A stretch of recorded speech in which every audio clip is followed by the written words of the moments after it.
today we have some very special guests on baby hikes. My parents have come all the way from Minnesota. We're out at Sheridan Lake. We camped out last night. We're gonna do the Flume Trail today, right? Amy scoped this one out last year before Dax was around. And we got Dax sporting his sweet A-OK sanitation stocking cap today because we forgot his at our campsite. It's like 8 o'clock in the morning. It's supposed to rain today, so we're getting out early to just go get it done. Pretty certain Dax is gonna fall asleep.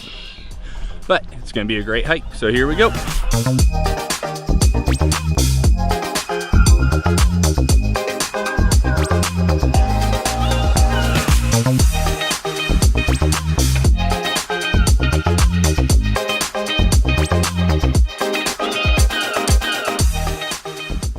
We're maybe 500 feet into the trail and Daxton's pretty well gone. He's trying to hang on. It reminds me of that time. He's trying, but I don't think it's gonna be long and he'll be fully out for this one. A little ways into this trail, it's 8:30 now, and it's gorgeous out here. This is amazing. Trail's really nice. It's not a highway, but it's nice, and you're walking right along the lake. Really gorgeous views, surrounded by the trees. It's just been a lot of fun.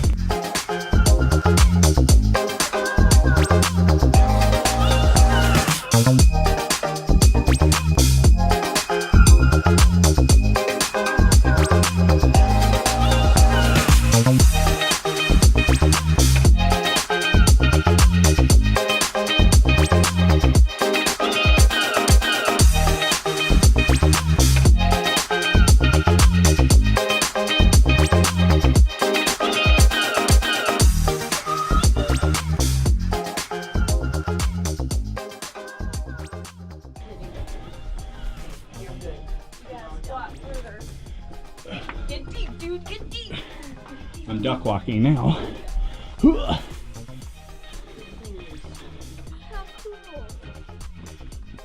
Clear. I made it. That was a leg burner. How cool is that, huh, Amy? That was awesome. Gold was discovered in the Rockerville region in 1877. Known deposits were circled in gold at the above map. The preferred mining method required much water, but the area had no ready access to a steady supply. Some local miners and engineers speculated that by damming the Spring Creek and the transporting of water by ditch and flume for the 17 miles to Rockerville could meet the miners' demands. In 1879, some locals took the initiative to seek New York funding for the flume. Interest was very strong, and a report was commissioned by the newly formed Black Hills Placer Mining Company to determine the feasibility and profitability of such a project. Investigators predicted a profit of approximately $3,600 per day, which certainly justified the engineers' estimated construction costs. Captain Archibald M. West, a man relatively new to the area of mining, was named general agent, giving him authority over the company's operation in the region. The company sold 50,000 shares at $5 apiece to generate initial capital amounting $250,000, plenty of money by all estimates, and construction of the flume began thereafter.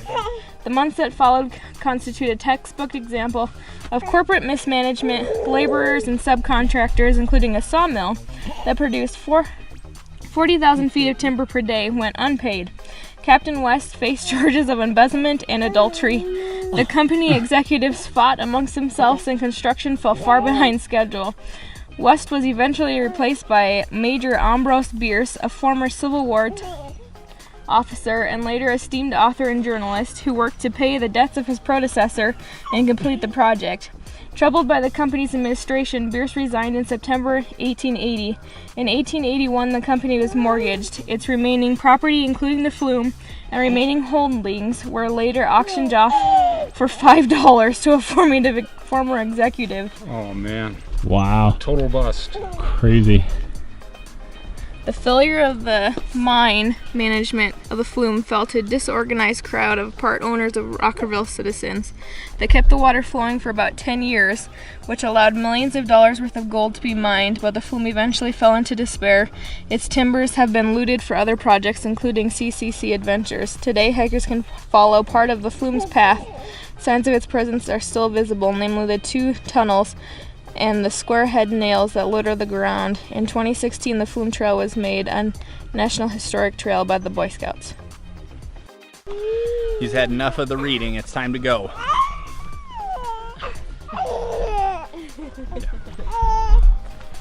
So we're gonna go.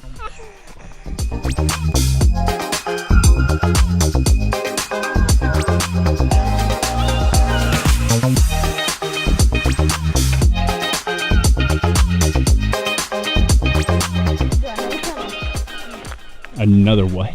Another tunnel. Yes! So we're at the second tunnel on the Flume Trail.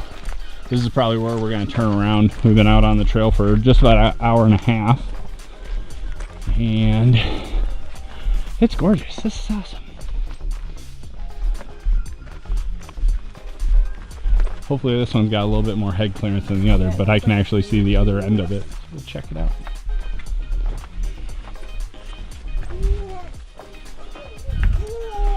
Going down. It gets big up in here. This one's nice. I can actually stand up in this. I wish I could show. I wonder. There we go. You can see these bolts coming through and the grates. And everything running through here is super cool.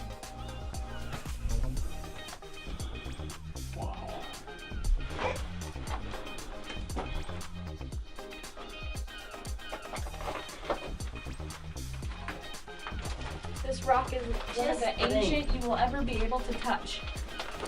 Imagine the stories you could hear if this rock could talk. Passage. Also, However, the interiors are the original slate. Kelly, Tyler, your name's still here.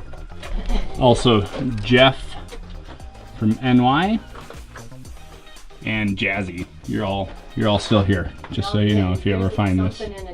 What do you think, Dax? Huh? What do you think, buddy? What do you think about this? Pretty cool? Is it pretty cool, huh? Yeah, are you having fun? Are you enjoying your hike today? Yeah, you love baby hikes, don't you? Yeah.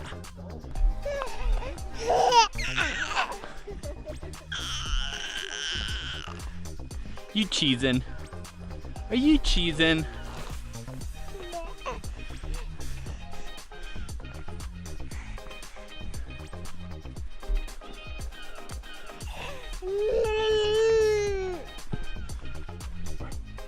We saw a chipmunk before, and he was eating a nut.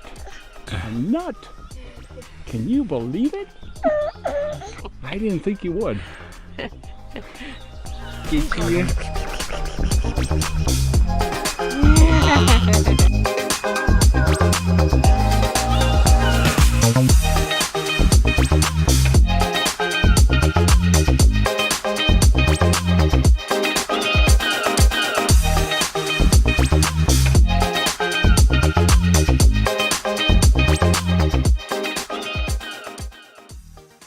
Can you spot the fisherman and his dog?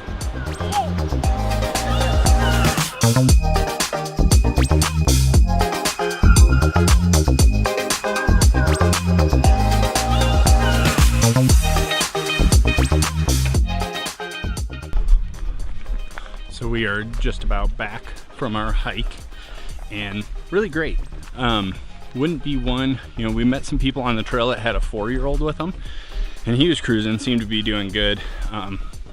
We probably went a couple miles in to the second, well, as you saw, the second tunnel, then we came back, but lots more to explore on the Flume Trail out here, and also the Centennial. You can kind of just make it what you want it to be. Dax napped and woke up, and I think he's starting to nap again, but we were out on the trail about 2.5 hours, and it was great. It was a beautiful morning this morning, overcast, cool, perfect hiking weather, that's for sure. And definitely want to come out and do this again. We also talked about going over and catching the other end of it from Rockerville and coming in for a while. So check it out, Flume Trail, Sheridan Lake Road. I'll leave a description or a link to the trail in the description. See ya!